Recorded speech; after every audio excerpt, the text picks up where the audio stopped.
नमस्कार, राम राम।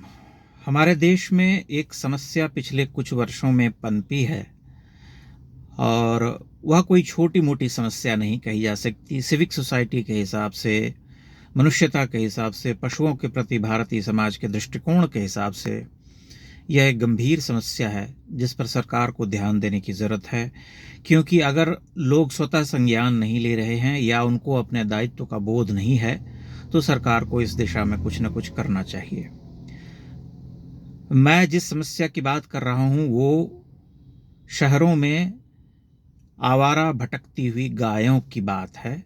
आप जानते हैं कि उत्तर भारत के अधिकांश शहरों में, छोटे-बड़े शहरों में आप कहीं भी चले जाइए, आपको सड़क पर भारी संख्या में गायें, बैल, सांड घूमते हुए मिलेंगे। पिछले कुछ वर्षों में ये संख्या इतनी बढ़ गई है कि कई बार कई जगहों पर सड़क पार करना या गाड़ी लेकर के निकलना एक मुसीबत सिद्ध हो जाता है। आप जा ही नहीं सकते, बीच सड़क पर गायें बैठी होती हैं। और दुख की बात यह है कि इनमें से 80 से 90% गायें रुग्ण होती हैं, अशक्त होती हैं, जो बाहर का कूड़ा कचरा खाने के लिए शापित हैं। इन्हें देख करके मन में इनके गोपालकों के ऊपर क्रोध आता है और इन गायों को देख करके भीतर मन में कचोट उठती है, दया का भाव उमड़ता है कि ऐसी स्थिति क्यों कर दी गई है जिन्हें हम गौ माता कहते हैं। ये गायें, अधिकांश गायें कूड़ा घर के आसपास भटकती रहती हैं और वहाँ जो लोग छोड़ते हैं, अपना खाया हुआ पदार्थ फेंक देते हैं, बासी सड़ा हुआ खाना, वो सब वो खाने के लिए अभिशप्त होती हैं गायें। कई बार पॉलीथीन खाती हैं। ऐसी खबरें हम आए दिन समाचार में पढ़ते हैं कि गायों के पेट से जो है भारी मात्रा में पॉलीथीन बरामद हुई है। अब आप समझिए कि ये वही देश है जो ये कहता है कि हम तो गौ को माता कहते हैं या गौ माता को, गायों को माता मानने वालों का देश है।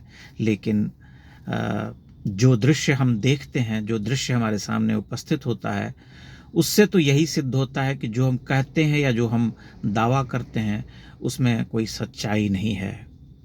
और यह कोई किसी एक शहर की बात नहीं है, यह तो सैकड़ों शहरों की कथा है।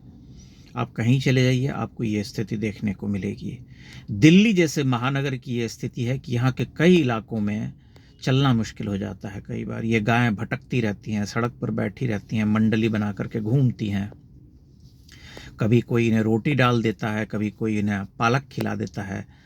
लेकिन जो श्वान सेवियों का यह देश है, कुत्तों के प्रति जिनका प्रेम उमड़ता रहता है, बुला बुला करके गाड़ी में भोजन की बाल्टी ले आ करके उन्हें परोस परोस करके खिलाते हैं, उनमें से किसी को मैंने इन गायों के प्रति दया दिखलाते हुए नहीं देखा है।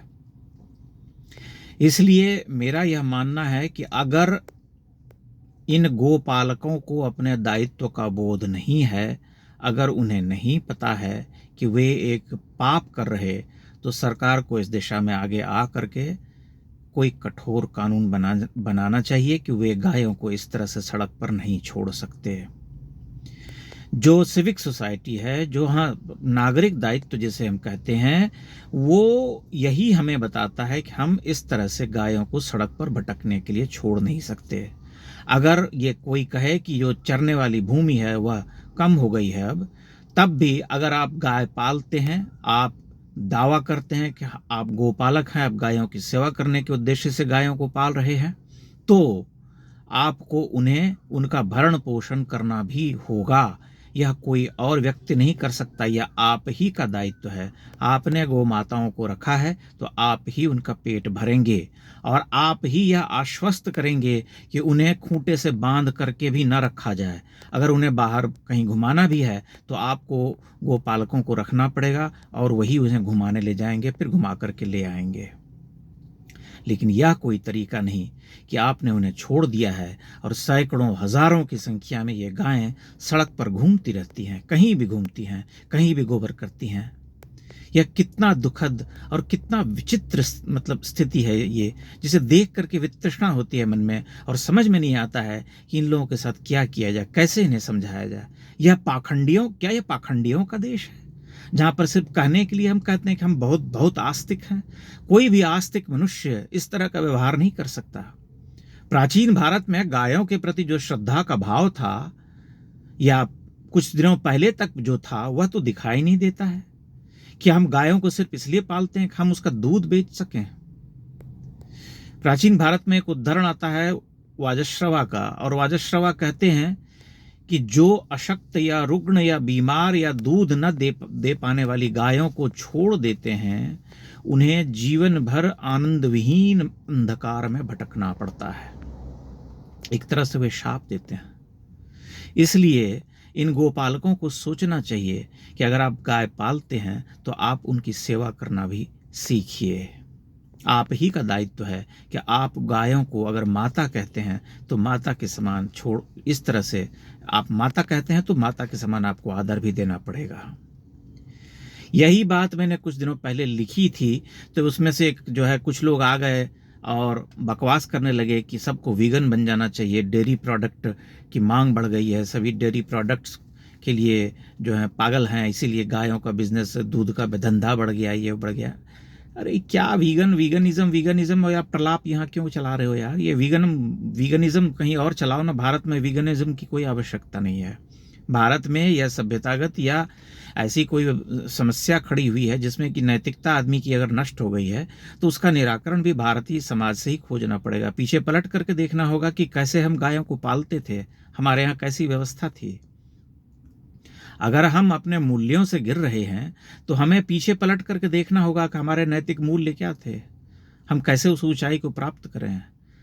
हमारे लिए किसी चीज़ का कोई वैल्यू नहीं रह गया, इसका मतलब यह तो नहीं होता है कि हम वीगन करने लगे। और यह तो सीधे सीधे दायित्व बोध का प्रश्न है, सिविक सेंस का प्रश्न है कि आप गायों को सड़क पर नहीं छोड़ सकते। आपने गायें पाल रखी हैं तो आपको देखना पड़ेगा कि आप उसे कैसे पालते हैं, कैसे रखते हैं। आप महानगर में सड़कों पर उनको नहीं छोड़ सकते। ऐसे कितनी ही घटनाएं हुई हैं जब एक्सीडेंट हो गया है, लोगों को चोट लगी है और इन गायों को भी चोट लगी है। इसलिए इस पर सरकार को गंभीरता से कानून बनाने की आवश्यकता है, ताकि इन लोगों को यह कठोर संदेश दिया जा सके कि आप इस तरह से गायों को सड़क पर भटकने के लिए नहीं छोड़ सकते। आपने गायें पाली हैं तो गायों का भरण पोषण करना भी आपका दायित्व है। अगर आप वैसा नहीं कर सकते तो आपको गायों को पालने का कोई अधिकार नहीं है, और आपको यह अधिकार तो कदापि नहीं है कि आप उन्हें सड़क पर भटकने के लिए छोड़ दें। कहीं भी वे गायें घूमती रहती हैं, कूड़ा खाती रहती हैं। अगर ऐसा ही करना है तो यही करना है, तब आप जो है गाय पालने का अधिकार गंवा चुके हैं और सरकारों को इनसे गायें छीन लेनी चाहिए। सरकारों को यह आश्वस्त करना पड़ेगा कि वे इस तरह से लोगों को यह अधिकार नहीं दे सकते कि वे गायें खुली छोड़ दें सड़क पर भटकने के लिए। बहुत बहुत धन्यवाद।